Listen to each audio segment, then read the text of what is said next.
Oi, pessoal, tudo bem? Boa noite. Vou deixar o pessoal entrando.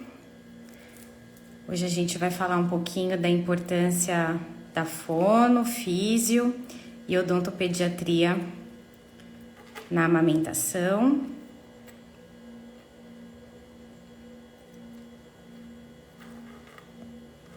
Vamos lá. A Dani já me chamou aqui.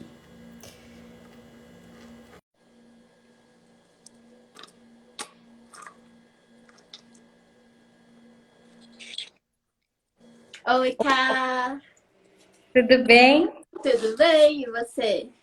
Tudo. Vamos deixar as meninas entrarem. Enquanto isso, você quer se apresentar? Sim, sim. Oi, pessoal, boa noite. Eu sou a Daniela, mais conhecida como Tia Dani. Sou fisioterapeuta formada há 5 anos. Iniciei a minha carreira na área hospitalar.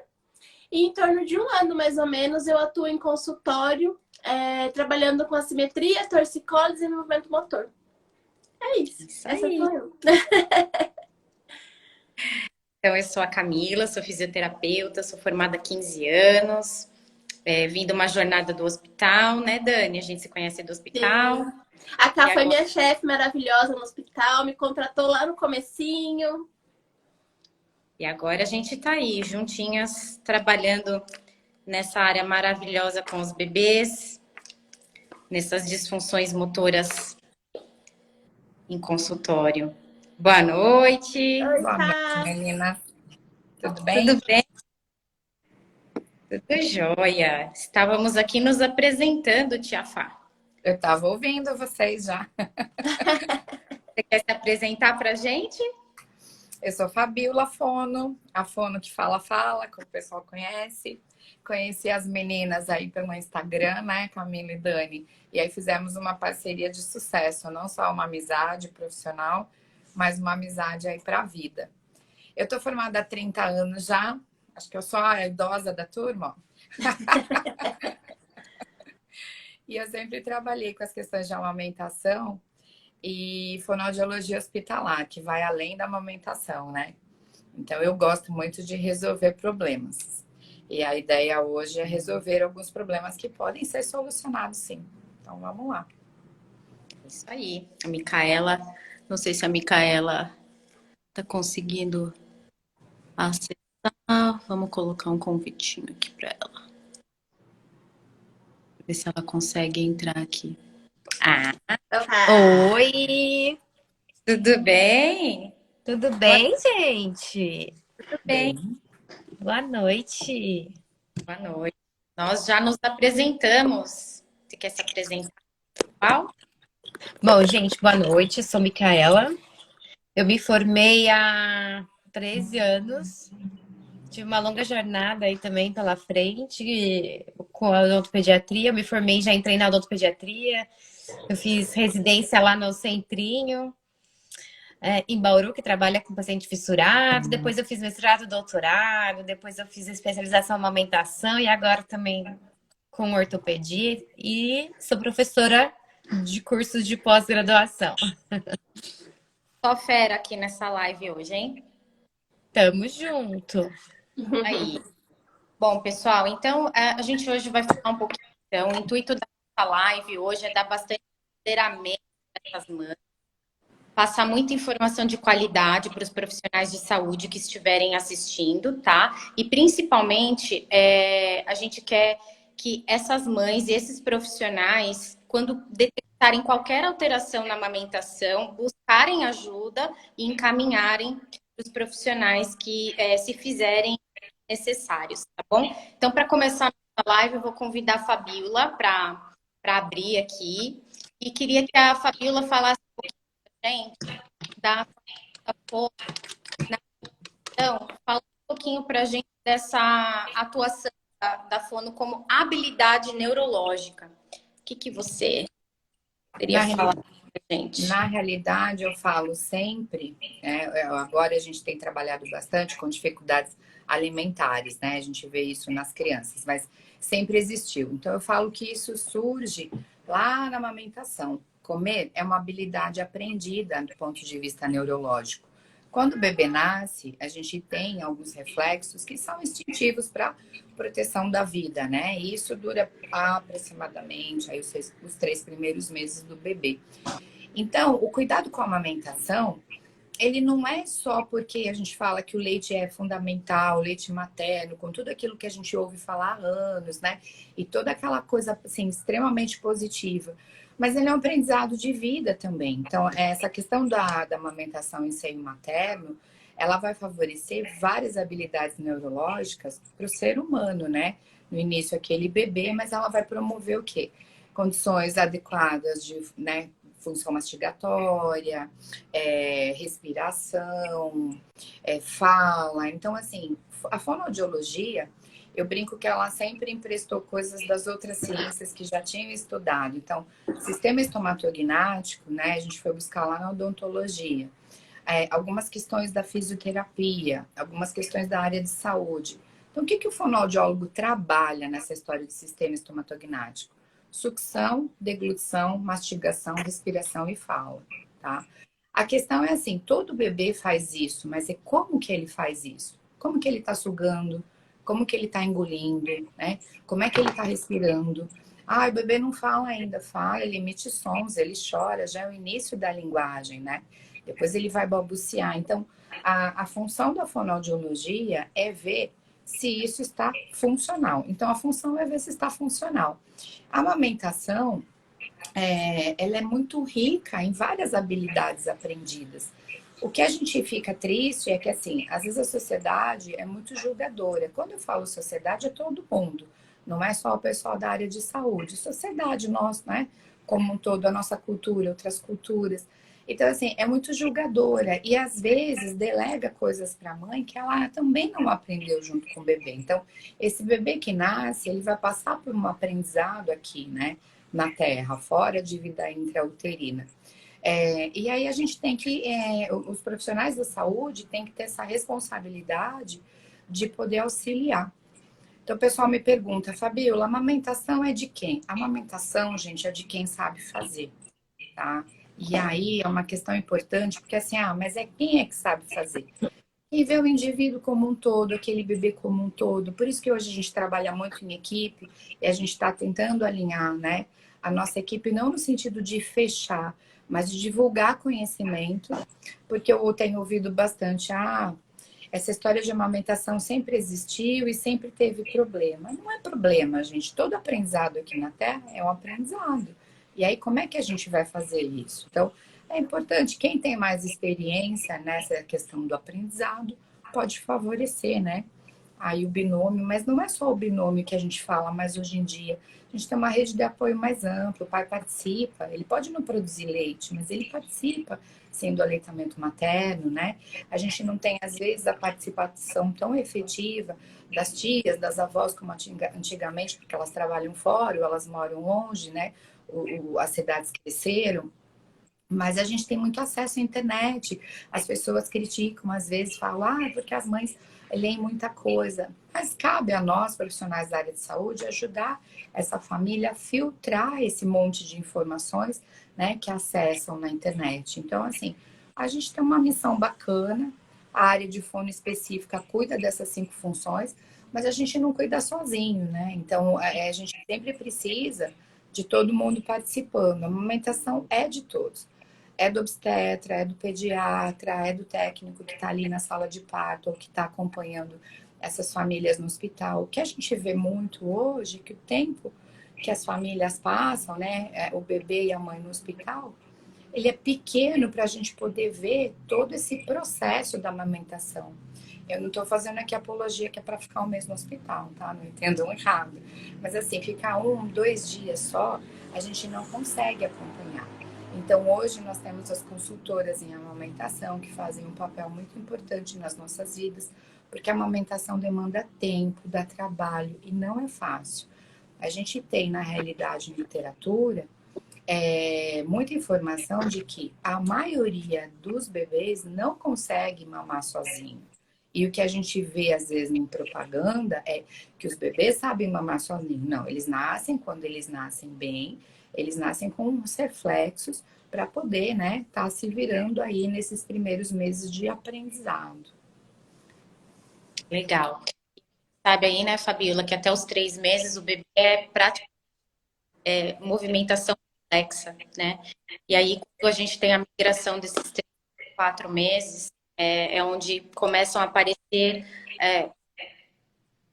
Eu queria que você falasse um pouquinho, gente, quais são os sinais que a amamentação não está indo bem? Quando essa mãe procura o profissional de saúde, com essa função oral. Olha, normalmente a mãe sinaliza, ela sabe quando a amamentação não tá legal, tá? Eu brinco assim, que os pais já trazem o diagnóstico no consultório. Cabe a nós darmos o diagnóstico diferencial. Então, o que acontece? A mãe fala, olha, eu tô sentindo uma dor, um incômodo no mamilo, o bebê pega mais uma mama do que a outra, essa areola tá estranha, né? Eu não tenho bico no seio, então tem ainda a lenda de que tem que ter bico. A gente não precisa, né? A mulher não precisa ter bico para amamentar, ela tem que ter um mamilo flexível, ela tem que saber usar essa mama. Então, assim, existem outros fatores, né, que interferem. Então, quando a mãe reclama de alguma coisa, infelizmente, a gente ouve assim, é assim mesmo, de mamar doendo, de mamar sangrando. Então, às vezes eu falo, será que o bebê, ele tá pronto para tomar, né, mamar, ordenhar o leite materno? E aí eu tenho um sangue junto, uma mãe com uma fissura mamilar, então, qual é E todo o puerpério, né? isso? O que a gente estuda de desenvolvimento infantil? Então, é importante estudar desenvolvimento infantil, porque mesmo que a gente tenha essa questão reflexa, eu tenho que entender isso que a Micaela falou. Como é que vai ser esse puerpério? Quanto tempo vai demorar para realmente fazer a tal da descida do leite? Só que a importância do colostro. O colostro é extremamente importante. Então, assim, acho que esse acolhimento da mãe, do pai, né, dessa família, é bacana para a gente poder desmistificar um pouco o que é lenda, o que é folclore, o que é fake news. E antigamente, gente, eu uso um termo que eu dou risada porque eu falo, ele cabe bem. Hoje nós temos fake news, mas antigamente a gente tinha fifi news. Então, assim, nós sempre tivemos problemas, né, de informações desencontradas. Às vezes, a gente tem que acompanhar essa família não só naqueles 2 dias de hospital, fica difícil para os pediatras acompanharem isso na consulta de puericultura, porque a demanda dos pediatras é grande, então eu gosto de defender nossos colegas no sentido de que tem que fazer medida de perímetro cefálico, tem que ver como é que tá a barriguinha, tem que ver como é que tá não sei o que, tem que fazer a ausculta disso, tem que fazer não sei o que lá. Poxa, é tanta coisa e o bebê demora para abocanhar a mama, para fazer a ordenha, para mamar, para eructar, para dormir. Como é que o pediatra vai conseguir fazer isso numa consulta, né? Então, eu falo que assim, a gente tinha que ter mais ambulatórios de aleitamento materno, a gente tinha que ver essas crianças, né, esses bebês, antes de 30 dias, durante esse período, que foi o que a Micaela falou, como é que está sendo essa pojadura, né? Você devia ter o pré-nascimento, né? Na verdade, um preparatório. Sim. Sim. Hoje a gente fala tanto, né, Micaela, dos 1.000 dias dos bebês, mas esses 1.000 dias estão ampliando, né? Porque a gente está começando a olhar para isso muito antes da concepção, né? Então, eles falam em 1.100 dias agora. Então, a gente tem que estar sempre se atualizando, que é para poder, justamente, a gente que trabalha com a saúde do outro, tá podendo acolher. Algumas disfunções orais que a gente trabalha, nem todas estão relacionadas aos freios orais ou ao freno de língua alterado, tá? Isso é bem importante ressaltar. Então, a gente tem disfunções orais. O que são disfunções orais? Basicamente, é essa dificuldade, às vezes, que o bebê tem em sugar, né, no seio materno, em abocanhar, em deglutir, em coordenar a sucção, deglutição e respiração. Então, a gente acompanha quais são os grupos de sucção, qual a pausa respiratória. A gente faz toda essa medição, o fonoaudiólogo faz a ausculta cervical, porque o estetoscópio aqui, ele vai ajudar em definir por onde está indo esse gole, quanto desse gole de leite está indo. Porque seria ótimo se a mama e a barriguinha do bebê fosse transparente e viessem em ml, né? Mas não é assim que funciona. Então, as mães em especial, elas ficam muito estressadas em saber se o bebê mamou ou não mamou. Então, a gente tem alguns truques de clínica mesmo, truques que a gente fala é que são aquelas vivências de clínica para a gente poder auxiliar as famílias nesse sentido. Então, as funções orais, elas na realidade são relacionadas à sucção do bebê, né? Nessa ordenha e se ele tá ok, bem acopladinho, postura dele na mama. Só que, meninas, o que a gente tem visto bastante é que assim, as alterações dos freios orais, o pessoal fala que tá na moda, e eu falo que graças a Deus tá na moda, porque sempre existiu. A gente tem mais ou menos, acho que na literatura de 2013, antes do teste da linguinha virar lei, que 22,54% dos bebês já tinham alteração de frênulo lingual, tá? Impactando em aleitamento materno. Então, quando a gente pensa em 10 mil bebês são, né, nascidos, vivos, a gente pensa em 2.254 bebês com alterações. Isso é muito grande. Chega a ser maior do que as alterações do teste do pezinho e do teste da orelhinha, tá? Isso são dados, não fui eu que inventei. Então, a gente estuda bastante para poder divulgar conteúdo que já foi validado, já foi estudado. Então, por que dessa importância, não só no agosto dourado, mas a gente fala muito do agosto dourado por conta da Semana Mundial de Amamentação? Porque a gente precisa ajudar essas mães. Ninguém nasceu sabendo. A gente está aqui na face da Terra para aprendizado. A gente aprende coisas o dia inteiro, todo dia, às 24 horas do dia, os 365 dias do ano. Então, por que a gente não vai promover esse aprendizado para as famílias, né? Em especial para a mãe e para o bebê e esse pai? Às vezes a gente exclui o pai, né? Mas na realidade eles têm grande participação nisso e eles são muito apoiadores. Eu vejo no consultório hoje, normalmente vem a família inteira, vem até os outros irmãos, quando tem outros irmãos, vem a avó, isso é muito bacana. Não está esquecido, né? Eu acho que a amamentação sempre foi fantástica. Eu nem sei como classificar, mas assim, é algo fantástico. Mas não é fácil de fazer. Não. Realmente. E falando um pouquinho dessa parte de freios, então, a gente fala muito, né, atualmente, que o freio lingual ele vai muito além de um protocolo, tá? Na sua opinião, Ilha, qual é o impacto dos freios linguais nessas crianças? Porque a gente já viu que a incidência é alta, né? Então, 22,5% das crianças podem nascer com alteração nesses freios. Qual é o impacto disso, né, na sua visão mesmo, de essas crianças? Olha, o desmame, ele acontece quando a gente não olha para essa questão do frênulo lingual impactando na amamentação. Então, quando a gente fala que o frênulo de língua, que é esse que fica aqui embaixo, ó. Aí eu tenho outros freios orais, né? Eu tenho as bridas, eu tenho freio oral superior, a Micaela pode falar melhor do que eu. Então, a fonoaudiologia, ela está muito colada com a odontologia, a odontopediatria em especial, por quê? Porque a gente trata da parte anatomofuncional. A fono fica com a parte funcional, mas tem que entender de anatomia. Quando a gente tem dúvida, a gente grita para o odontopediatra, e a gente tem dúvida todo dia. Então, o que acontece? Essa questão da alteração dos freios orais sempre existiu.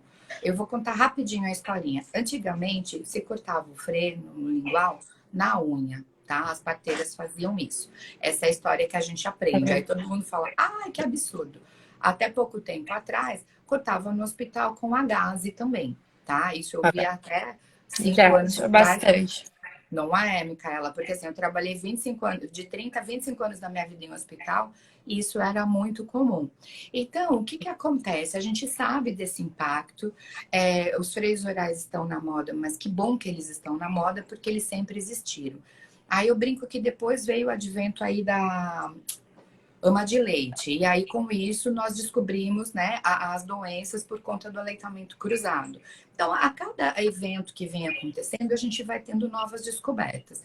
Depois veio a indústria, né, das fórmulas, que é muito forte, e a gente não vai entrar nessa questão agora. Mas o que acontece? Eu sempre tive histórico, né? A gente tem histórias antigas sobre os freios orais, em especial o freno lingual.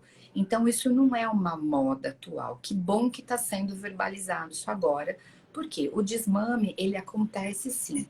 Eu ouço todo dia, eu tenho vontade de chorar, mas eu falei que secaram minhas lágrimas porque eu escuto. Ah, alguém falou, tá? Aí eu brinco. Alguém, o sujeito indeterminado ou o sujeito oculto na frase, mas falou que é para amamentar assim mesmo com dor. Não, gente, não é para amamentar com dor. A criança está tendo alguma dificuldade. Se eu falo que comer é uma habilidade aprendida, ela já está aprendendo a comer errado.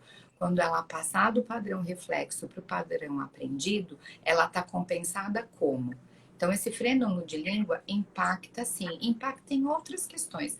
Então, vou até falar brevemente o que a gente vê, porque, assim, nesses 30 anos de profissão, eu dou muita risada porque os odontopediatras, né, Micaela, fala assim, a Fabiola olhou a sua língua para o pai e para a mãe?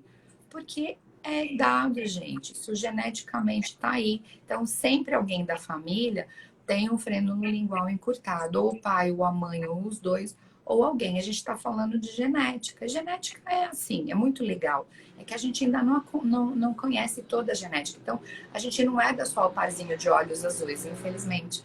A gente herda muitas outras coisas.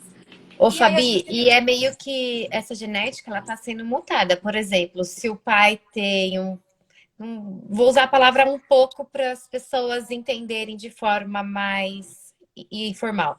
Se o pai tem um pouco, a mãe tem um pouco, o filho vai ter pocão, entendeu? Se a mãe tem Isso.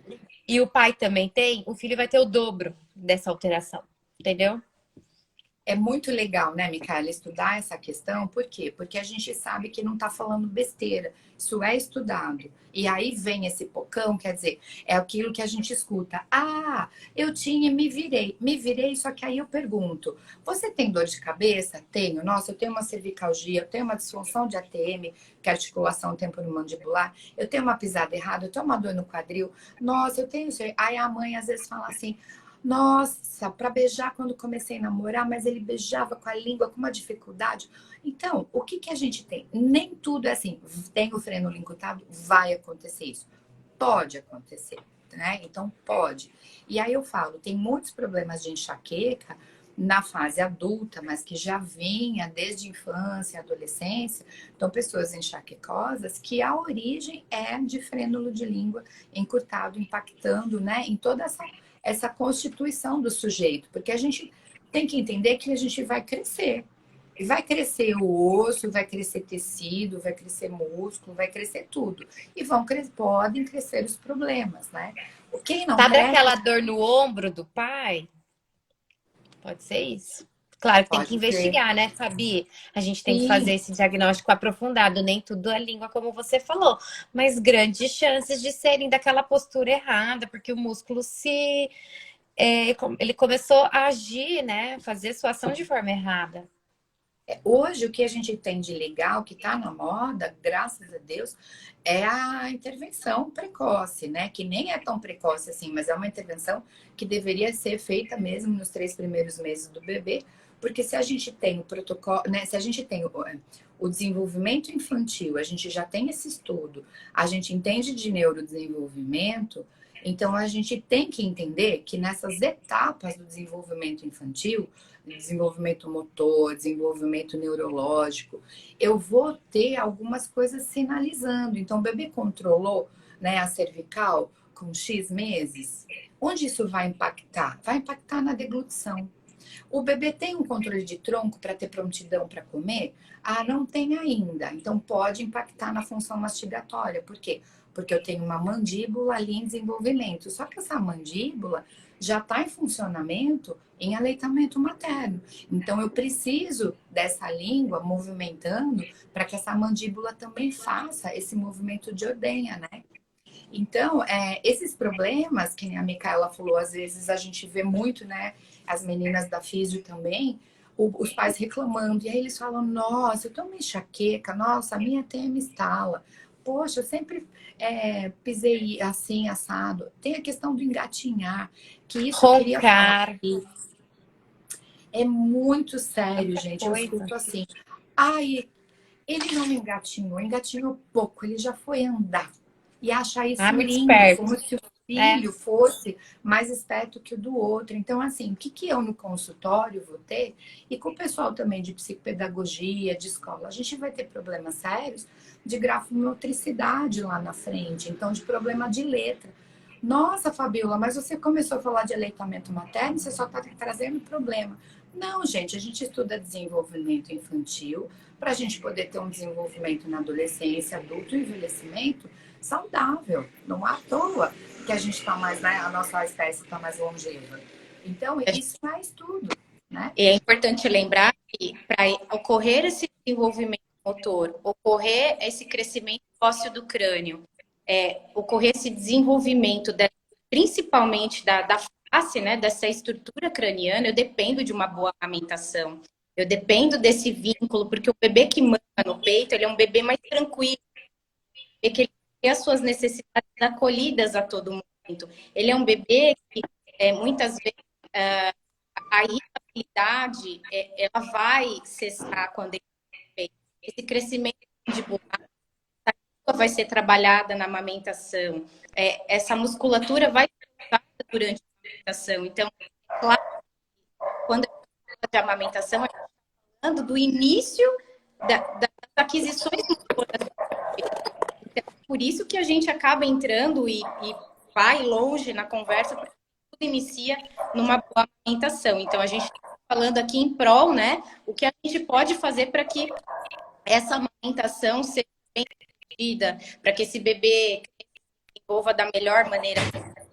Inclusive, pensando nisso, Fabíola, como que você faz? Por exemplo, avaliou esse bebê tem disfunção oral, você vai esse bebezinho. Onde que entra o papel da Micaela? Como é que você faz essa ponte da fono para o odontopediatra? Porque até então, quando a mãe procurar, ela não vai procurar a gente, não procura eu e a Dani, primeiramente. Ela vai procurar o quê? A consultora de amamentação, a fonoaudióloga, porque até então ela pensa que a disfunção oral ela está acontecendo ali por uma questão de pega, posicionamento. Como é que você faz essa ponte para chegar numa intervenção mais, digamos assim, mais abrangente, onde você não consiga suprir toda a demanda desse bebê e dessa família? Eu estava falando, eu estava rindo aqui, porque eu ligo para vocês pelo WhatsApp. Eu peço socorro. Não, brincadeira. E como eu trabalhei muitos anos em hospital, então o que acontecia? Eu tive um agente facilitador de poder ter um vínculo mais estreito com vários pediatras, em especial aqui de Sorocaba, né? Eu trabalhei um tempo em São Paulo também, em maternidades lá de referência, Santa Joana, Promatre, mas eu não tinha tanto esse vínculo como aqui na nossa cidade. Então, sempre as pessoas, os pediatras, os médicos, o técnico de enfermagem associa, né, as mamadas com fono, boca. Então, eles sempre, dentro do hospital, eles gritam socorro para o pessoal da fonoaudiologia. Fora, eu vejo que tem uma buscativa muito grande pelas consultoras, isso é bem bacana. Porque as consultoras têm ajudado muito nesse processo.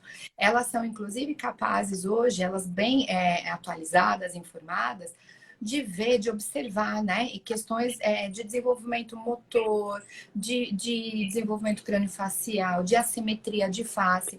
Então, elas não vão, por exemplo, o que eu já escutei, que às vezes alguns profissionais não gostam, e alguns fonoaudiólogos também não gostam das consultorias de amamentação, mas elas são, assim, peças fundamentais na nossa equipe, né? Hoje a gente fala muito de equipe transdisciplinar, a gente precisa parar com essa mania de equipe multiprofissional, cada um trabalhando, né, no seu cantinho e no seu quadrado. Então, quando chega e a gente avalia essa mamada, o que a gente vai fazer? Vai ver se tem a disfunção, se não tem, vai tentar auxiliar, mas muitas vezes já passou pela consultora, já passou pelo pediatra. E aí, quando a gente olha, sempre vem no consultório atualmente, agora, nesse século XXI, já vem com o diagnóstico que os pais dão, com alguma dificuldade que os profissionais estão enfrentando, e eu sempre mando direto para um odontopediatra ou para um otorrino, tá? Então, a gente pode mandar para o médico ou para o dentista? Sim. Só que o que a gente fala? Quem vê boca de bebê o dia inteiro? odontopediatra, né, Micaela? Então, eles têm aquele feeling, aquela sacada bem bacana. Existem alguns otorrinos que são parceiros, que a gente trabalha também. Mas a gente nem vai entrar no mérito da questão hoje, porque esse assunto é bem complexo. O que a gente precisa falar para quem está ouvindo, seja fono, físio, dentista, as mães que estão aí. Dificuldade na amamentação não é normal, mas é comum. Se é comum, precisa de ajuda. Quem que vai ajudar? Quem sabe lidar com o aleitamento materno. Não importa se é a consultora, se é a fono, se é o odontopediatra, se é a físio. Chegou num desses profissionais bem capacitado, o profissional, ele é e tem que ser capaz de encaminhar. Então, por exemplo, eu, fono, vou olhar se o bebezinho, a depender da faixa ali dos meses de vida, eu vou ver se ele já está tendo um controlinho de pescoço ou não. Eu não vou especificar como o fisioterapeuta faz, mas eu vou fazer a inspeção de cavidade oral. Eu não vou fazer a inspeção que o odontopediatra faz, mas eu tenho que ter uma noção do todo, do meu específico e do todo. Como é que estão as dobrinhas de pescoço? Como é que está esse controle? Tá tudo correlacionado? Essa mãozinha, ele mexe mais um bracinho do que outro, né? Eu já posso colocar ele de barriguinha para baixo no chão? Ele tem a movimentação dos dois bracinhos? Então, eu tenho que entender que o ser humano é um sistema, não só cabeça e pescoço. E aí, quando eu observo algumas dificuldades de corpinho, né, ou mesmo nessa região de cabeça e pescoço, eu já vou pedir para ir para o fisioterapeuta. Falo sempre com o pediatra, que é quem é o responsável pela criança. A gente tem que ter esse cuidado, porque sempre o médico, ele é o responsável, né, por aquele cliente. E eu sempre peço muito ajuda, mas sempre, tá? Do odontopediatra, por quê? Porque o odontopediatra avalia a parte anatomofuncional junto com a fono. E às vezes naquele momento de terapia, a gente faz o excursionamento de língua, a gente faz a inspeção, mas às vezes não está muito claro. Por quê? Porque o odontopediatra, né, Micaela, entende melhor de tecido, entende melhor de coloração de pele, entende se aquele freno não é um freno delgado, espesso, mas de que jeito? Tem fibra ou não tem? Então, a fonoaudiologia, ela consegue fazer aquele bom filtro mesmo e acertar, independente de qualquer coisa, esse bebê na mama. Mas hoje em dia tem vindo muito filtrado das consultoras, elas já fazem esse trabalho de campo muito bem feito. Então, quando a gente pega para solucionar um problema efetivo com a amamentação, que elas não deram conta, por quê? Porque esse bebê tem alguma dificuldade. E aí, o que é importante falar? As mães vêm muito culpadas. Ah, eu achei isso, no primeiro mês já estava difícil, no segundo. E eu falo sempre para elas trocarem a palavra culpa por responsabilidade. Elas não têm que ter culpa, elas têm que ter responsabilidade em achar alguém que possa auxiliá-las, certo? Perfeito. Certo. Vou dar a palavra, então, para a Ela. A gente já está 8h33. Então, foi Olá. muito importante, né? Eu ter conhecido vocês na minha vida. Tá sendo um trabalho muito bonito que a gente tem compartilhado, bastante paciente. Acho que a gente, nessas últimas semanas, a gente ganhou muita experiência clínica. Então, eu aprendi muito com a parte de físio e fono e espero ter contribuído um pouquinho. O que eu digo? Eu não acho que seja qualquer odontopediatra, preciso explicar aqui. Tem que ser um odontopediatra que tem experiência com freios, mas não só cirurgicamente, mas saber avaliar a anatomia daquele freio, se está impactando ou não, adicional a um importante olhar para aquela mamada daquela criança, como que está a situação postural. Eu falo que ultimamente eu tô fissurada em fazer cursos de bebês, mas de forma integrada, sair da parte da odonto em si, porque eu senti essa necessidade de adicionar isso na minha consulta. Eu sempre olhei, por exemplo, essa criança, ele tem o freio alterado. Mas tudo bem, né? Vamos manter assim, porque era o que era o pensamento antigamente. Mas nos últimos anos, eu percebi que não, isso estava impactando muito na minha clínica, eu precisava fazer alguma coisa. Eu estava deixando a desejar os pacientes que eu estava acompanhando crescendo. Chegava ali numa idade de 5 anos, estava apresentando uma alteração da respiração, mastigação, tinha preferência alimentar, então foi isso. Então, eu ressalto aqui a importância de não ser só um odontopediatra com bom curso em bons lugares, mas seja esse odontopediatra que, além de ter esses profissionais, né, trabalhando em conjunto, de forma transdisciplinar, como a Fabi apontou, e não multiprofissional, mas que essa pessoa tem essa experiência com a amamentação. Tá?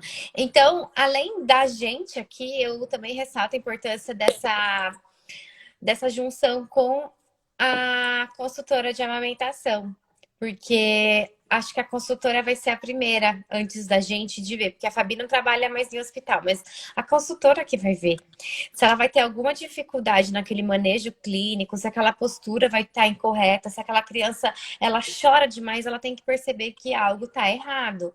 E aí olhar a linguinha, olhar a postura e saber falar, olha, tem alguma coisa errada, ela, claro que ela não vai diagnosticar, porque acho que cada um no seu quadrado, mas ela vai falar, ó, vou te encapear para um profissional que vai saber diagnosticar isso e aquilo. Como a Fabi falou, ela não faz diagnóstico de uma assimetria, um torcicolo, um problema postural, mas ela vai saber identificar que aquilo tá diferente, que aquilo não tá como deveria estar e pedir ajuda de um profissional.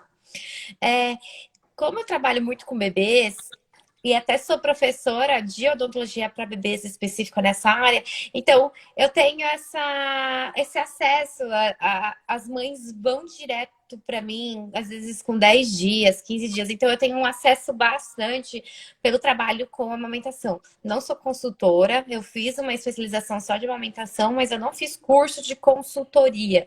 Mas a gente sempre tem que saber avaliar uma mamada efetiva, né? Então, eu sempre faço avaliação da língua no meu exame clínico. E isso deve ser feito para todos os pacientes, independente da idade.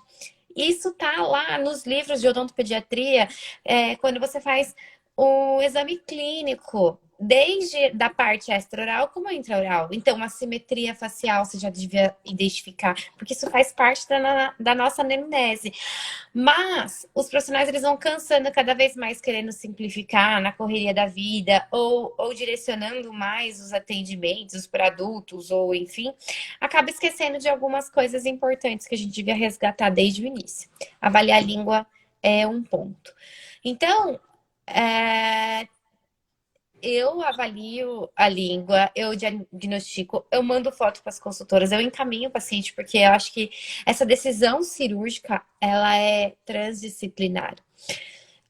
Então, essa decisão, vou fazer esse diagnóstico agora, então tá, ele já tem uma boa assistência por trás, ele já tá fazendo essa terapia para pro problema motor que ele tem, já vai fazer um bom pós-operatório, faz muita parte dessa nossa consulta.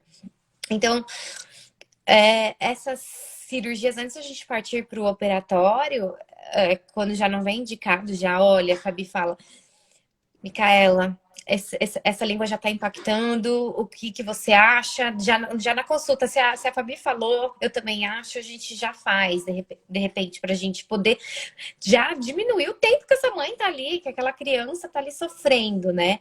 Mas quando vem para mim, primeiro eu prefiro, vamos decidir juntos e o quanto antes a gente poder, né, resolver, seja de forma cirúrgica ou não.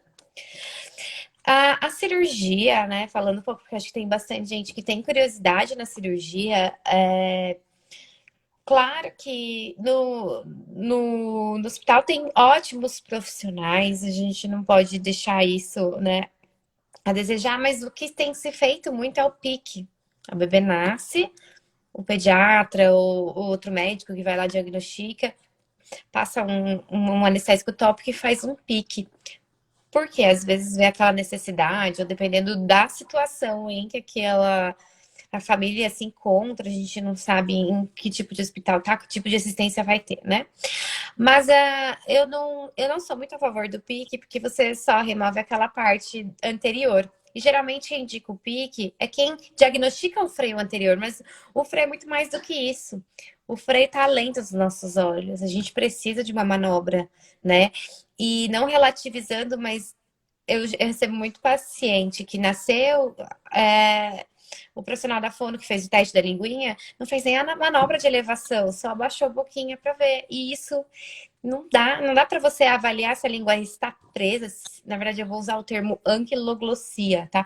Só abaixando a língua e ver se ela tá solta na boca, porque não é bem assim. Ela tem vários estágios.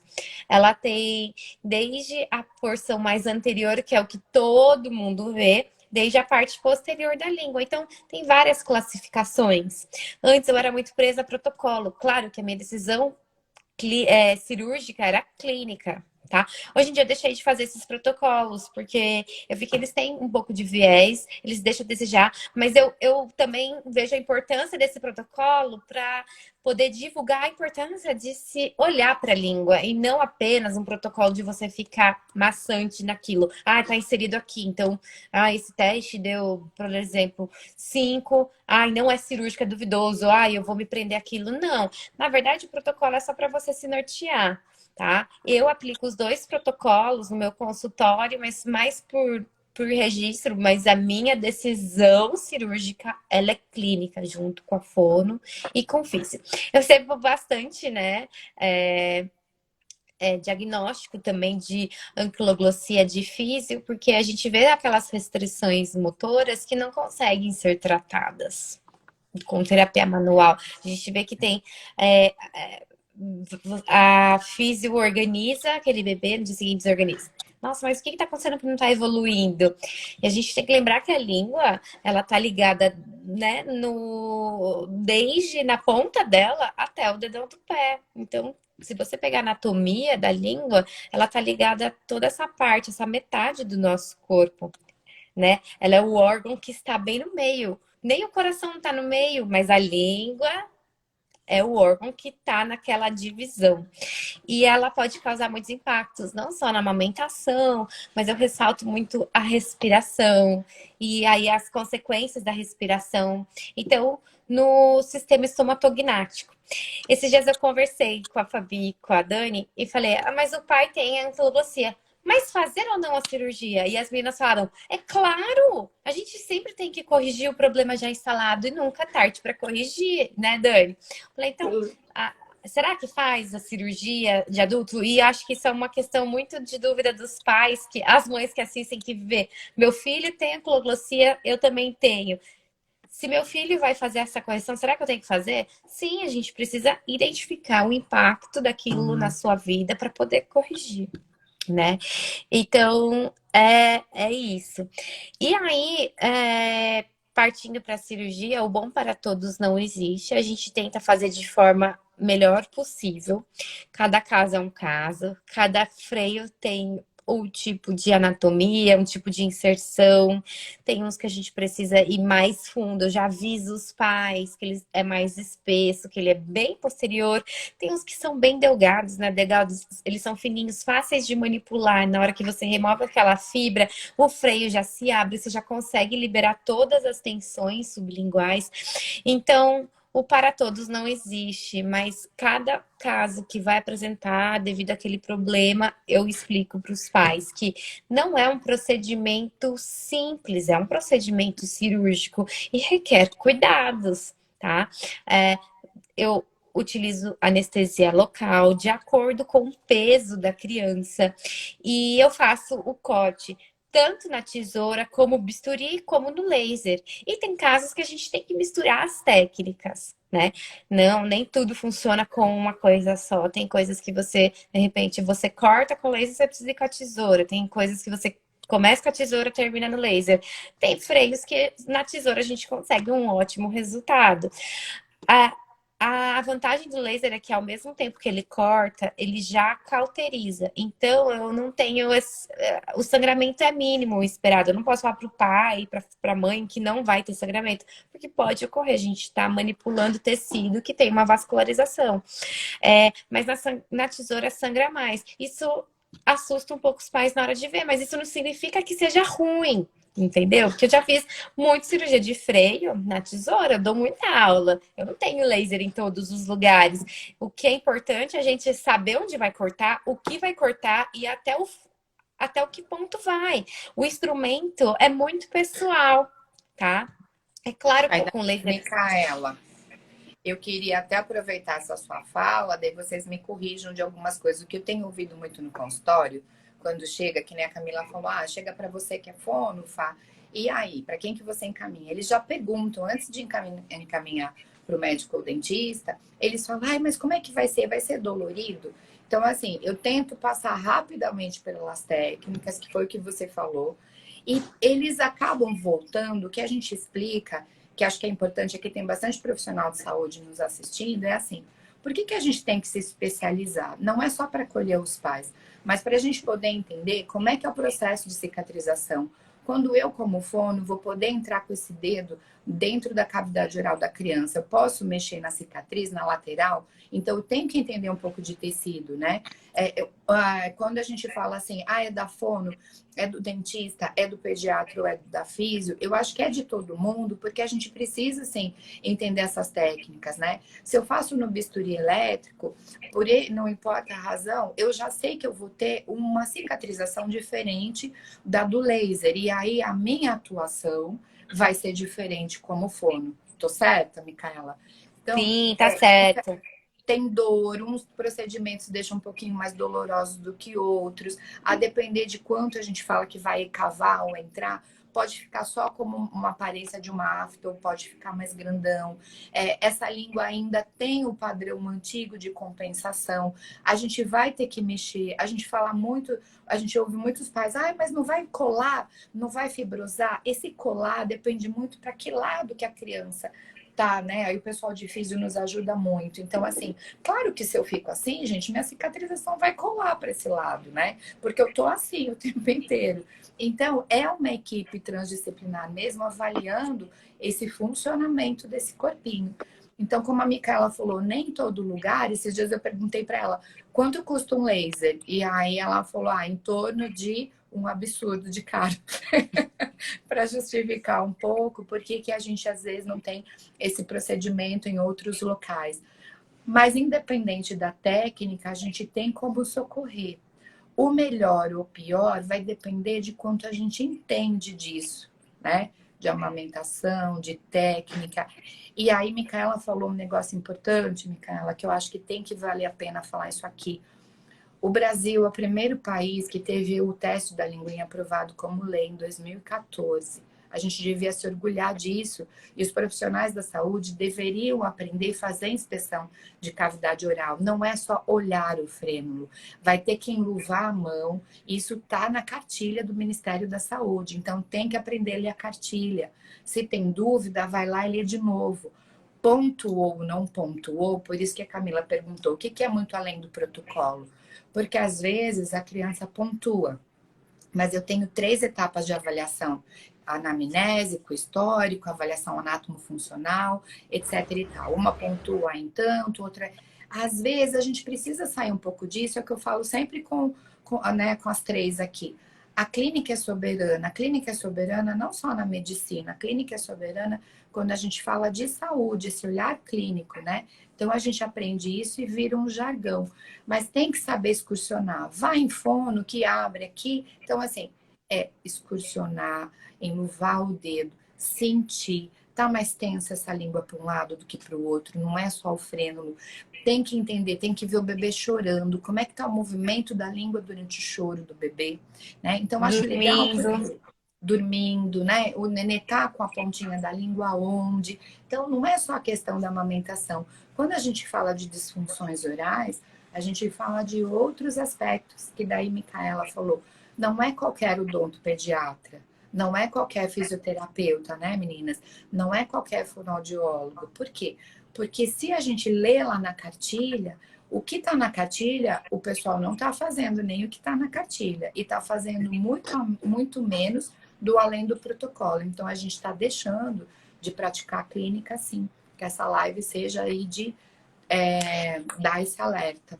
Até porque, meninas, pelo menos rapidinho falando da minha especialidade, tem uma briga dentro da minha Associação Brasileira de Odontopediatria que eles são contra o teste, eles fazem uma divulgação, deixa a minha língua em paz, entendeu? Mas são pessoas que não trabalham com amamentação e não têm esse olhar para o bebê de forma transdisciplinar, tá? Que não sabe não sai fora da caixinha. É odonto, é dente e boca. Não, vamos ver a função, vamos ver a língua, vamos ver desenvolvimento, né? Então, acho que é isso.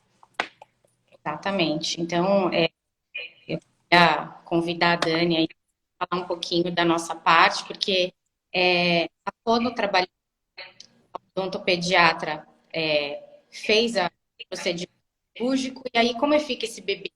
Como é que fica essa parte motora? Será que esse bebê está se desenvolvendo? Será que ele tem outras restrições que não seja só a questão da disfunção oral? O que é que esse bebê tem além da disfunção oral? Porque uma coisa, às vezes, acarreta a outra. Ou, às vezes, o problema inicial nem é aquele, mas que acabou impactando na amamentação.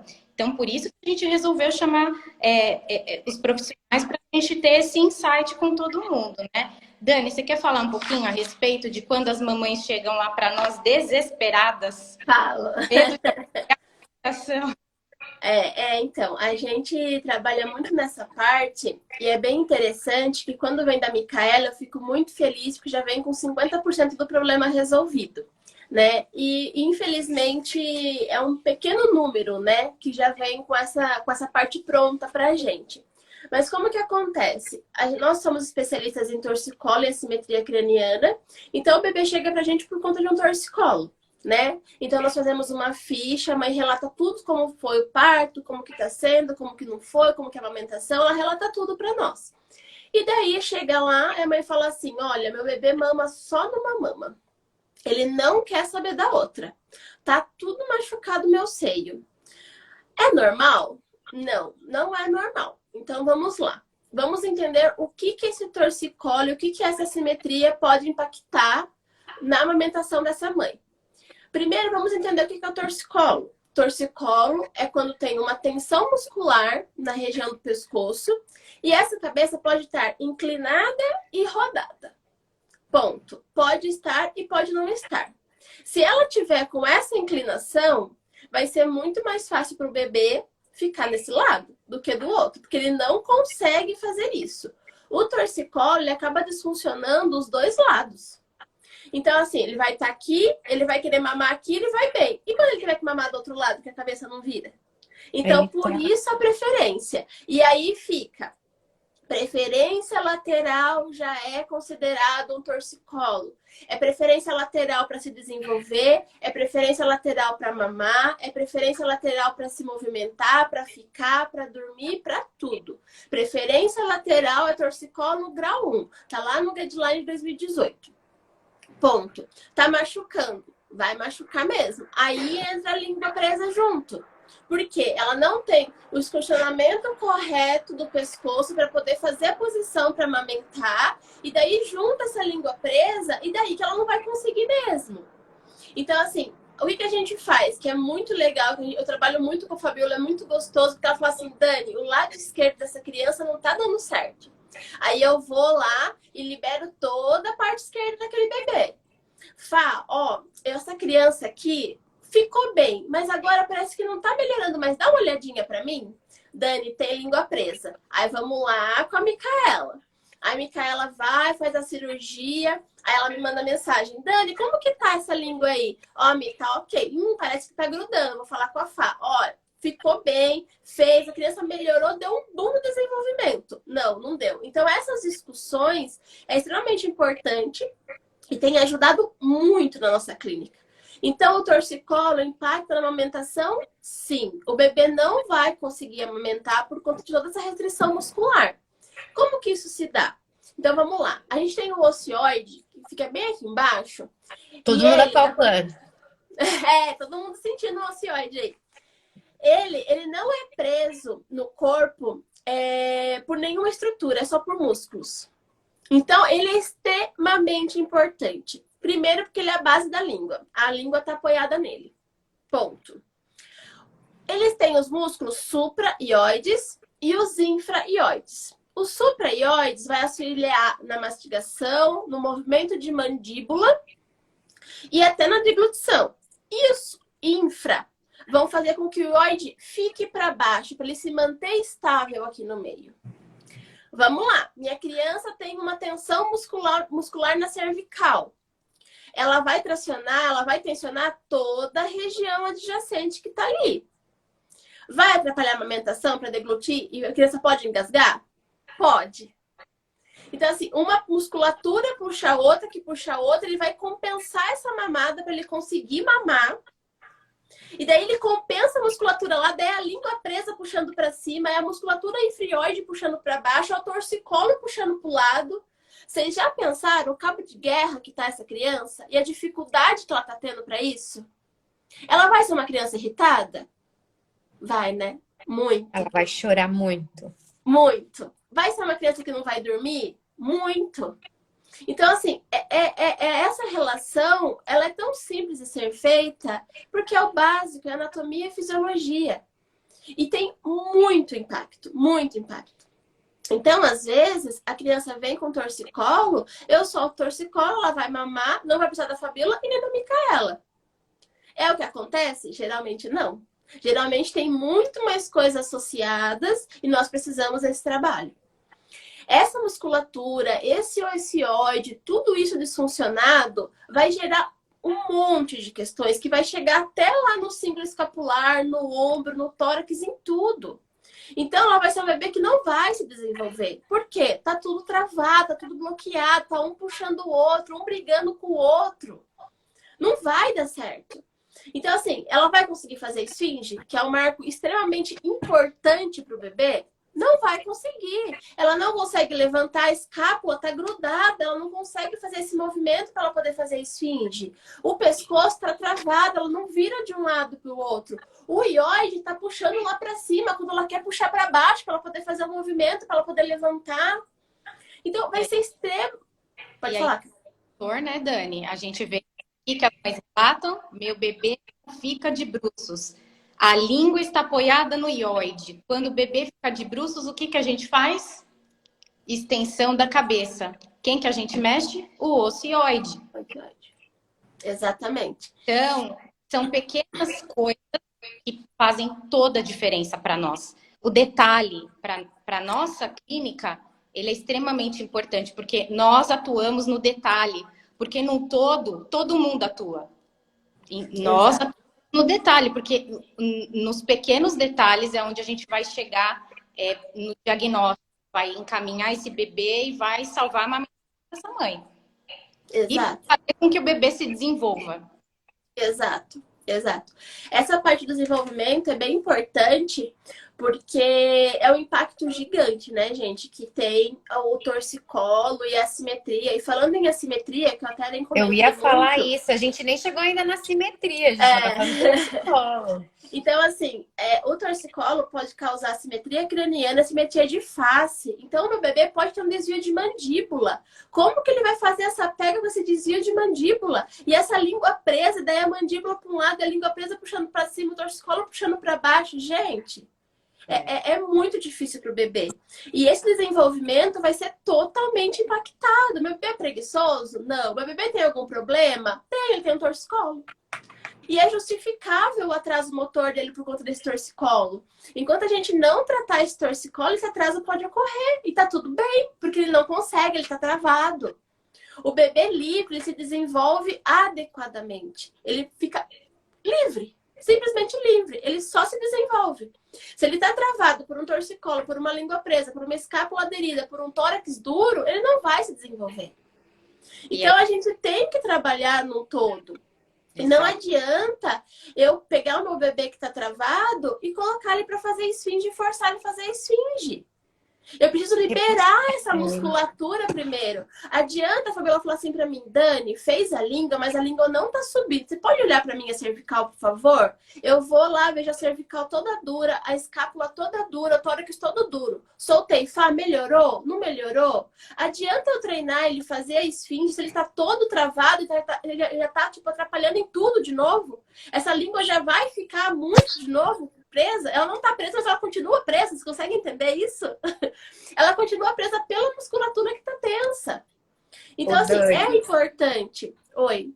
Para nós da fonoaudiologia, o trabalho de vocês da fisioterapia é fundamental. Por quê? Porque a gente consegue ir até uma parte É como o da Micaela, ela vai até uma parte, eu vou até uma parte. Mas esse conjunto é importante porque você falando isso de liberação e de extravar, o que a gente sempre tem de queixa? Nos 3 primeiros meses de vida, o bebê apresenta um refluxo fisiológico porque ele não tem o trato digestório maduro ainda. Ele vai aprender, né, a se alimentar com esse leite materno e esse trato digestório, que é da boca até o ânus, ele também vai ter um desenvolvimento dos movimentos peristálticos, que são movimentos musculares que vão levando o bolo alimentar da boca, ou o líquido, a gente chama tudo de bolo alimentar, até por todo esse trajeto. Então, quando eu tenho uma criança que tem essas travas, eu vou ter uma criança que às vezes vai ter um refluxo importante que pode se confundir com a PLV, a alergia à proteína do leite de vaca. Então, os pediatras têm que falar. Vocês da equipe multi são fundamentais para a nossa vida, porque às vezes na consulta a gente fica doido. E o nenê chorando, e o nenê irritado, e aquele nenê golfando, né? Aqui no interior a gente fala gorfando, tá? Mas é golfando que fala. E aí o que acontece? Ele é muito parecido com refluxo fisiológico. E às vezes eu tenho refluxo oculto. Então, isso no futuro pode promover, por exemplo, uma rinite química por volta de conteúdo, né? Ácido. Então, é tanto problema. Por quê? O que a Ká falou? Como é que tá? Assim, eu tô com vias aéreas abertas, né? Então, mais fácil para eu respirar. Mas é péssimo para eu deglutir. Assim, é mais fácil para eu engolir. Assim, eu engulo, respiro. Então, olha a bagunça nas funções desse sistema, né? Então, quando a gente fala, vamos olhar o ocioide, eu acho que a gente tem que olhar sempre para o osso. Por quê? Porque a deglutição depende disso. A gente está falando de vida, respiração, alimentação. Então, não é só uma situação de reclamação das famílias, né? De que o bebê não dorme, que elas estão com privação de sono. A gente está falando de algo muito importante que as pessoas, às vezes, deixam passar, que é o desenvolvimento do recém-nascido nos primeiros anos de vida e de preferência antes dos 3 anos. A gente está muito acostumado e precisa sair desse costume equivocado de que vai tratar as crianças depois com 5 anos de idade, 6, onde os problemas estão todos instalados, né? Respiração bucal, etc e tal. Então, a Dani falando que o bebê tem dificuldade para se movimentar? Tem. E aí aquela história. Eu não amamentei porque eu não queria ficar com o peito maior do que o outro. Por que a mãe ficou com o peito maior do que o outro? Vocês estão entendendo a correlação entre tudo agora? Por isso que a gente não pode trabalhar em separado. Então, a gente está virando assim... não é só a nossa equipe aqui. A gente tenta estreitar as equipes que conversam entre si, mas a gente quer muito mais equipe trabalhando por aí, né? A gente quer levar isso. Porque... A gente quer divulgar o conhecimento, poder que as pessoas tenham que olhar. E não só isso, a gente quer que os bebês cheguem de forma precoce. Por quê? Atualmente, a gente tem atendido bebês pequenos, mas a nossa grande porcentagem são bebês em torno de 6 meses. Bebês em torno de 6 meses, eles já estão indo para o marco do sentar. Então, a gente pensando em todas essas disfunções, a gente nem falou da simetria craniana ainda, né? Quando os bebês chegam pra gente, é sobrancelha uma mais elevada que a outra, a orelha não tá na mesma posição, desvio de mandíbula, esse inclinado. Como que vocês acham que esses bebês, eles adquiriram as etapas motoras anteriores? Em travas musculares. Então, esses bebês para nós, muitas vezes com atraso motores que foram negligenciados e o bebê está travado, o bebê não consegue fazer porque ele tem um baita de um torcicolo e disfuncionou o crânio inteiro. É um bebê que não apoia essa língua, é um bebê que não formou, o palato dele é tão alto que a ponte nasal dele é menor e esse bebê ele não respira direito, esse bebê ele tem secreção nasal, a mãe fica lavando dia e noite o nariz. É um bebê que respira à noite com a boca aberta. Por quê? Porque a anatomia da face dele, nessa fase mais importante da vida, não aconteceu. Ou ela aconteceu de maneira errada, né? Essa anatomia foi criando adaptações. Então, o nosso trabalho é muito além só de proteger a amamentação. A amamentação é o início, é o ponto de partida para a gente identificar o que é que está acontecendo com esse bebê. E não só isso, né? A gente tem que lembrar que Um bebê irritado, um bebê que vai toda hora pro peito, um bebê que demanda dessa mãe, como é que essa mãe vai ter aquela liberação de ocitocina, de endorfinas, de hormônios de prazer na amamentação, sendo que a vida dela tá um caos. O bebê demanda muito, o bebê solicita muito. Então, quando a gente começa a tratar, e a Dani vê isso, os bebês relaxam, porque a gente vai exatamente no ponto onde a gente tira, na verdade, aquele... Que a amamentação seja mais prazerosa. Exatamente, mas o que eu queria dizer é que assim, a gente tira aquele sofrimento do bebê e isso acarreta, por exemplo, numa amamentação prazerosa, e isso deixa a família mais feliz, né? Porque a gente, quando fala de bebês, amamentação, a gente pensa o quê? Na família. Que nem a Fabíola falou, não é mais só o binômio mãe-bebê, é a família, né? A gente está falando das famílias. Então, como é que tá esse núcleo familiar? Como é que tá esse bebê tá ali bagunçando essa família? É muito importante que a nossa intervenção ela tenha esse olhar como um todo. Sim. Outra coisa, só para complementar rapidinho, Dani, quando a gente ajusta de forma manual o bebê, né, seja fisiodonto, fono, depois esse bebê vai continuar mamando, a amamentação é o primeiro aparelho ortopédico para ele, para tudo. Então, se ele estiver mamando de forma efetiva, o resto vai combinar para ter esse crescimento harmônico, porque a amamentação é o primeiro aparelho ortopédico para o bebê, para esse crescimento. E assim, a gente vê que as crianças também chegam mais tarde, porque essas compensações começam a gerar os atrasos, daí instala, o bebê não sentou, ele não rolou, que são os marcos que as pessoas ficam mais, acho que atentas, né? Algo assim.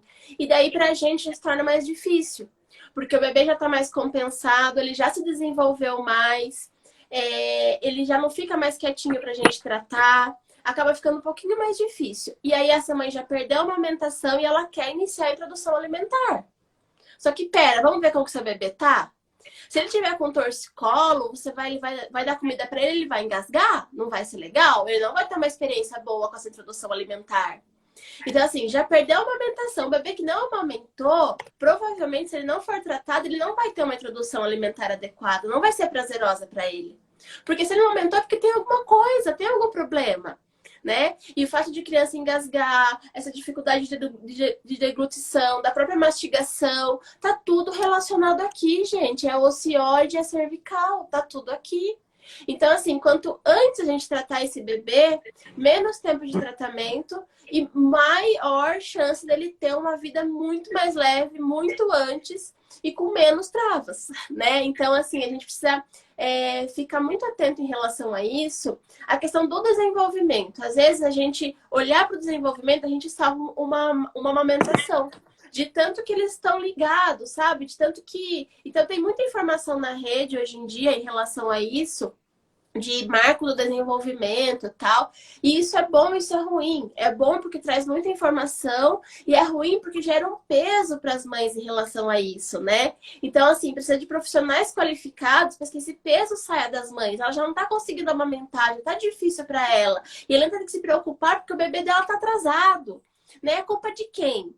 Então não é culpa de ninguém, é o bebê que não tá bem, é o bebê que tem um problema. São os profissionais que deveriam ter visto, que deveriam ter alertado essa mãe, não ela. Tanto que os profissionais agora, assim, graças a Deus, a gente tá com um vínculo muito bom com os pediatras aqui de Sorocaba. Eles mandam pra gente, mas antes a maioria era as mães que vinham por conta. Que elas viam que os bebês não estavam bem. O que a gente escutava muito? Meu pediatra falou que tá tudo bem. E não, gente, não tá. A mãe tá vendo que não tá. Então, quando a mãe fala alguma coisa, vamos ficar atenta, vamos olhar pra essa mãe. A mãe parece que sempre acerta. Ela sabe, é o filho dela, ela que gerou. Ela sabe o filho então, que assim, ela tem. A gente tem que olhar pra mãe, a gente tem que olhar pra essa mãe e falar assim, mãe, o que você tá sentindo? O que tá acontecendo? Valoriza o que a mãe fala. Claro que tem mães que a gente sabe que estão exaustas, que acabam... Mas, gente, vamos valorizar, vamos olhar para essa mãe, vamos olhar para essa mama, vamos cuidar vamos orientar como cuidar dessa mama. Aí entra no papel, né? Adianta tratar o sintoma e não tratar a causa? Então, assim, a gente tem que fazer esse trabalho, porque a mão pode estar machucada, eu posso pedir para ela fazer o laser, mas e aí, o que está causando o machucado? É a língua? É o torcicolo? É a trava? Se a gente não tratar isso aqui, você vai curar a mama da mãe e vai ficar ruim de novo. Então, assim, a gente tem que ficar atento a isso, isso é extremamente importante, sabe? A gente, como profissionais, a gente saber como tratar essa mãe e esse bebê. É de extrema importância, porque senão a gente vai... O bebê vai chegar lá, a mãe vai chegar lá, os dois machucados, os dois exaustos, os dois cansados, e vai continuar do mesmo jeito. Quando E a aquela gente fala criança assim, né? Ah, porque ele gosta de olhar para esse lado. Ah, porque Bebê não é não tem normal. preferência, ele nem sabe o que é isso, gente. Ele Já nem escutei sabe. de família falando: ah, não, você tem que pôr o lado contrário para desenvolver. Para olhar Não para o lado vai. contrário e daí desenvolve, é normal. Mas tudo vai da forma como você fala, como a Dani falou. Exato. Elas já estão sobrecarregadas, elas já estão cansadas. A maioria das mães que chegam pra gente peregrinaram em, sei lá, 10 profissionais. Essa mãe não aguenta mais. Então, quando ela chega, a primeira coisa que a gente fala, a gente não fala o que o filho dela tem. Fala assim, calma, vai dar tudo certo. E dá. E no final dá tudo certo. Por quê? Porque nós temos uma boa equipe, nós temos um bom relacionamento com os médicos, nós temos colegas que a gente pode ligar. Quantas vezes a Dani, atendendo o bebê, falou: Fabíola, tá saindo daqui, uma mãe tá indo aí, você tá aí? Por quê? Porque a gente já vê que tem coisa que não dá para esperar. Quando dá para esperar, ok. A gente, como a Dani falou, a gente faz um teste terapêutico, a gente trata esse bebê por algumas sessões e quando a gente vê que alguma coisa não tá legal, a gente encaminha, reencaminha, manda para um lugar, manda para o outro. Por quê? Porque a gente está ali acompanhando. Agora tem coisa que não dá para esperar e a gente precisa agir rápido. Mas tudo vai da forma como a gente aborda essa mãe, da forma como a gente fala, da forma como a gente se posiciona. Por isso que é muito importante a gente não só entender da patologia, mas a energia que essa mãe vem. Então, se a mãe vem estressada, eu jamais vou falar os problemas que o bebê dela tem. Eu só falo assim, vai dar tudo certo, confia em mim, você vai sair daqui. Eu já estou falando com a minha colega aqui, você vai passar nesse tal lugar, conversa, liga para esse pediatra, vamos acertar, entendeu? A gente quer que acerte, a gente quer que dá tudo certo, né? Que dê tudo certo. Então, é por isso que essa live, assim, é um ponto de partida, porque eu tenho certeza aqui que a maioria dos pediatras que mandam bebês para nós estão assistindo hoje e a gente fica muito feliz, porque é uma relação de confiança muito grande e acho que chegar nesse nível que nós estamos, com esse bate-papo, com esse empoderamento mesmo da mãe, que vai dar tudo certo e informação de qualidade vai fazer toda a diferença. Não no nosso trabalho, mas na vida desse bebê. Sim. O que a gente fala de amamentação é que, assim, a amamentação, ela é economia, gente. É barato. É difícil fazer. É difícil para nós profissionais também. Mas a amamentação, ela é uma economia de muitas coisas. Porque, às vezes, essa mãe que a Camila estava falando tá tão cansada, tá tão esgotada, já peregrinou em vários profissionais e fala assim, ah, tá com 6 meses... Tá com torcicolo mesmo, tá com dor, tá com trava, já tá fazendo físio, já acabou meu dinheiro, né? E eu vou passar para introdução alimentar. A gente só vai prorrogando os problemas, né? Então, como a Micaela falou, a amamentação, né? O bebê no seio materno já é um aparelho ortopédico para funcionar. Então, eu vou ter economia de mandar para o dentista para fazer um tratamento, eu vou ter economia de usar sapatos específicos, palmilhas, para, né, pisadas erradas, eu vou ter economia de medicação que toma, e às vezes o pediatra passa para aquilo que está gritando socorro ali no momento, mas o buraco é mais embaixo, a causa é anterior, como a gente estava falando, das rinites químicas, né? De questões de lavagem nasal e o que está acontecendo no avesso desse sistema, né?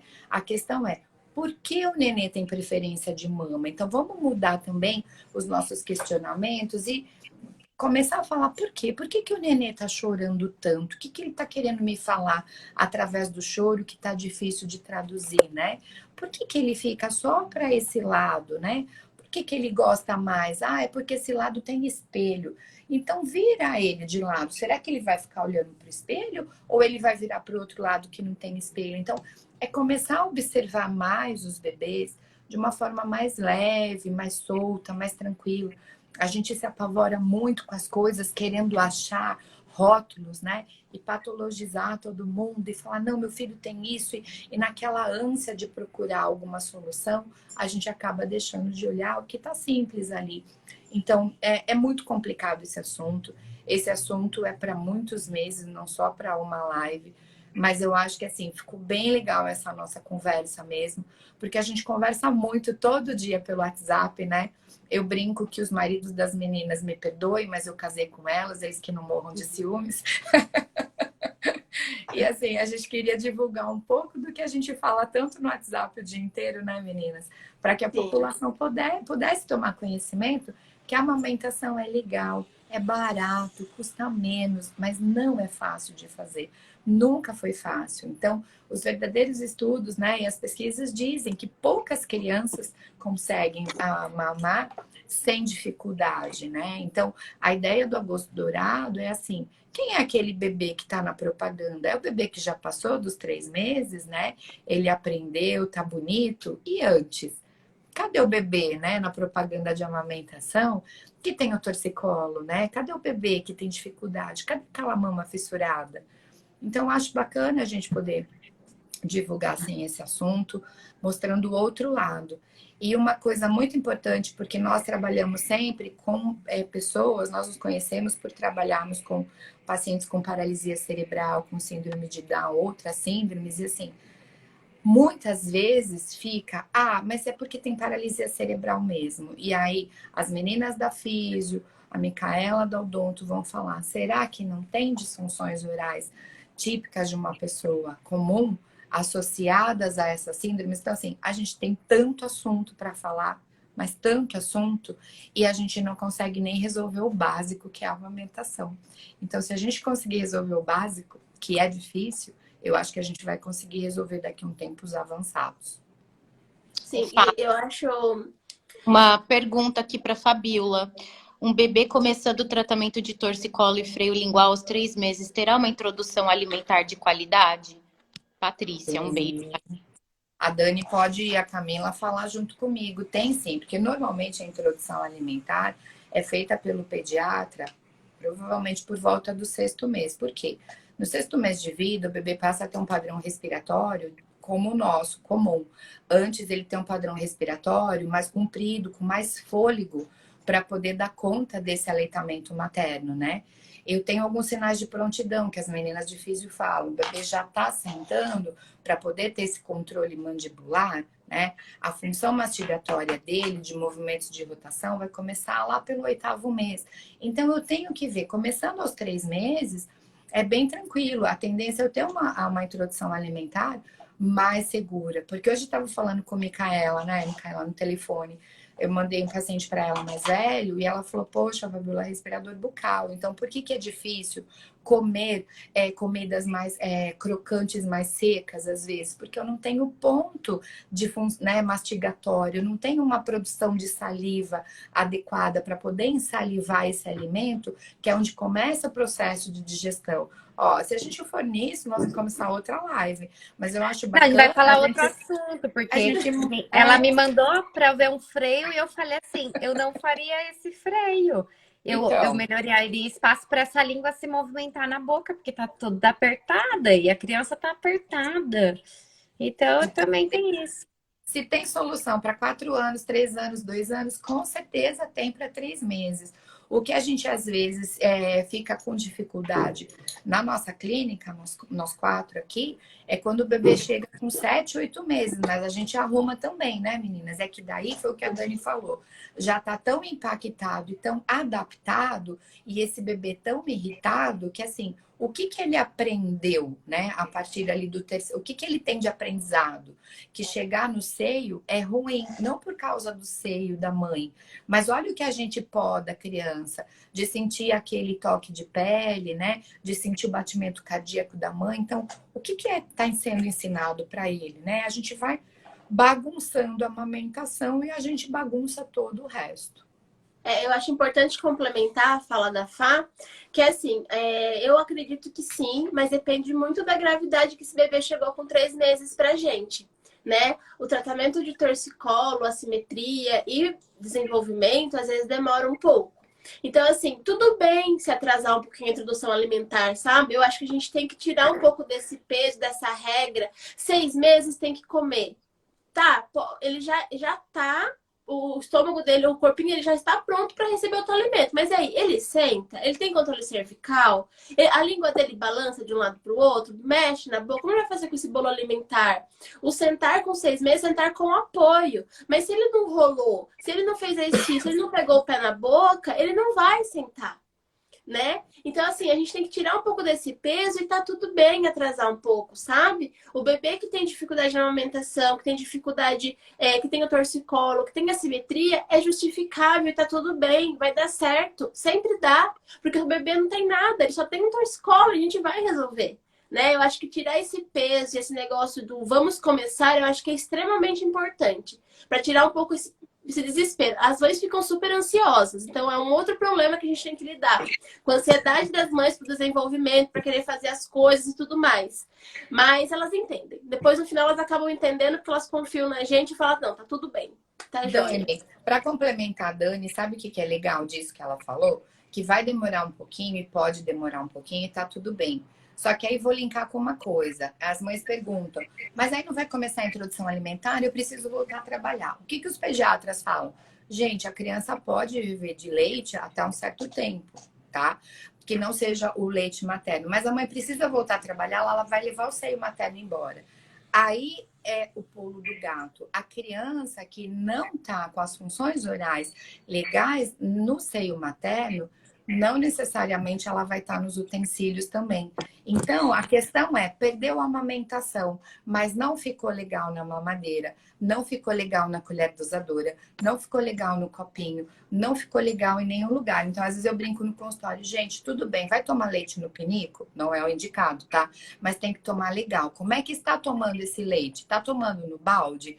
Tá, mas como é que tá tomando? Tá tomando na tampa da panela? Então, às vezes, a gente fica tão preocupado com essa questão da amamentação, a gosto dourado, não pode isso, não pode aquilo, mas vamos voltar para o porquê de novo.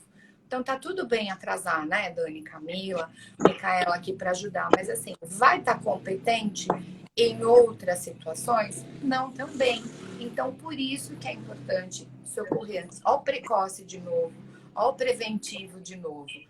Mas se não deu certo, né? Se não tinha profissão. Porque às vezes a pessoa tá lá no meio do mato, gente, e descobriu Sorocaba, ok? E chegou aqui tardiamente. Dá para arrumar?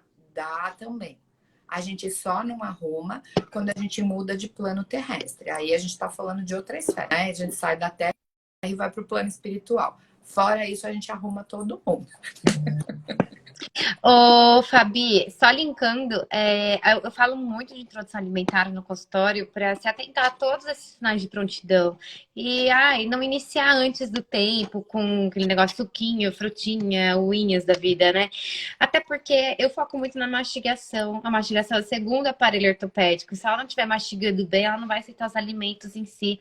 Então, a gente tem que realmente fazer com muita delicadeza, com muita calma isso. Porque daí eu entro na minha área de ortopedia. A mastigação ela é extremamente importante para o crescimento. Se eu não tenho uma mastigação correta, vai cruzar, vai ter desvios também. Então, precisa ser feito assim, com muita cautela. Para ter uma boa mastigação, eu preciso promover esse funcionamento mandibular lá quando o bebê nasce. E aí, o que as meninas estavam falando do ocioide. A gente precisa começar a aprender a raciocinar clinicamente e anatomo-funcionalmente. Por quê? Porque é um sistema. E eu brinco que é igual carro. Calibrou o pneu e não pôs combustível, não vai andar, gente. Pôs combustível e não calibrou o pneu, ele anda. Mas ele anda gastando mais um lado do pneu do que outro. Então, assim, nosso sistema, ele é muito específico, ele é fantástico. Então, a gente tem que tomar esse cuidado mesmo. Por isso a gente fala tanto de amamentação, não no sentido de cobrança, mas de maravilha. Olha que fantástico. E sempre falando, é fácil? Não. Não é fácil amamentar, não é fácil para o bebê aprender e não é fácil para nós que trabalhamos com isso ensinar. Por isso que às vezes a gente deixa passar, né? Quando eu falo a gente, eu estou colocando assim, nós, sociedade, porque é nossa função. Às vezes eu posso fazer bem, mas eu tô fazendo bem sozinha, né? Então, eu acho que esse trabalho de formiguinha, a gente tem que espalhar isso mesmo para poder ficar legal. Então, a amamentação não é só para falar, as meninas estão aí no agosto dourado fazendo autopromoção. A amamentação é vida, gente. Primeiro a gente respira, depois a gente se alimenta e assim a gente segue a vida, né? Senão fica tudo esculhambado. Eu acho que a gente tem que lutar com a alimentação sempre, né? Desde que o bebê chega no meu consultório que tá com a alimentação ruim, é a primeira coisa que eu vou dar prioridade para essa alimentação ficar adequada. Porque o leite materno é vida, né, gente? Ele além da nutrição, tudo que o bebê precisa, ele ainda é imune. Ele traz imunidade para o bebê, né? Contra N coisas. Então é a coisa mais linda que existe. A pureza é o natural e a gente tem que lutar para isso sempre, sim. Então, se uma mãe chega e tá com a mama ruim, tá querendo desistir, não, você quer tentar? Quero, então vamos juntos que a gente vai conseguir. E se não conseguiu, tudo bem, tá tudo bem também, mas vamos tentar. Então, A eu acho gente que faz isso. o máximo para conseguir e até aquelas que estão quase perdendo, a gente faz o máximo para resgatar. Exato. Bom, meninas, eu acho que foi maravilhosa a nossa live. Queria agradecer todas vocês. Foi maravilhoso a gente compartilhar aqui das nossas experiências, falar um pouquinho desse assunto tão lindo, mas tá parecendo aqui que vai acabar acabar. a live daqui uns minutinhos. Então, fica aqui meu agradecimento e vai ficar salvo na página para depois quem quiser assistir, quem não teve tempo, enfim, para todo mundo assistir. Então, muito obrigada. E estamos juntas. Estamos fazendo aí o melhor para os nossos bebês aqui na cidade. Quem sabe a gente faz outra sobre mastigação e desenvolvimento. Depois outra sobre problemas posturais. Ai, gente. Temos Assunto não falta, né? assunto não vai faltar. Assunto não vai faltar. Eu acho bacana, por quê? Porque eu acho que até incentiva a questão do aleitamento materno, né? Quando a gente fala de dificuldades alimentares, de toda essa questão de desenvolvimento craniofacial, postura, e a gente olha lá e onde é que começou tudo? A hora que esse bebê saiu aí de dentro da barriga e precisava de socorro. Então, é legal porque cada vez mais a gente vai vendo que divulgando, as crianças vão chegando mais cedo no consultório para a gente poder ajudar. A gente está vendo já um movimento, acho que isso começou, Camila, quando foi que nós nos encontramos lá no PDI, foi em outubro do ano passado, que daí a gente começou com esse movimento aí dos cursos específicos nessa área. Sim. A gente já teve uma grande evolução de conhecer profissionais como Micaela, de aumentar, né, essa nossa rede aí de apoio profissional e de divulgar isso na cidade. Os pediatras estão mais antenados e a gente está vendo que até o SUS, né, porque as pessoas que trabalham no privado trabalham no SUS também. Então já tem uma galera do SUS se movimentando para poder fazer esse acolhimento da questão da amamentação e dos impactos negativos na amamentação por conta de freios orais e outras dificuldades, que não só os freios, né? Mas as hipotonias, as dificuldades, etc e tal, e torcicolos. É bem bacana. A gente, em menos de um ano, já tem aí um grande avanço de divulgação científica, de divulgação de clínica, né? É bem, bem legal.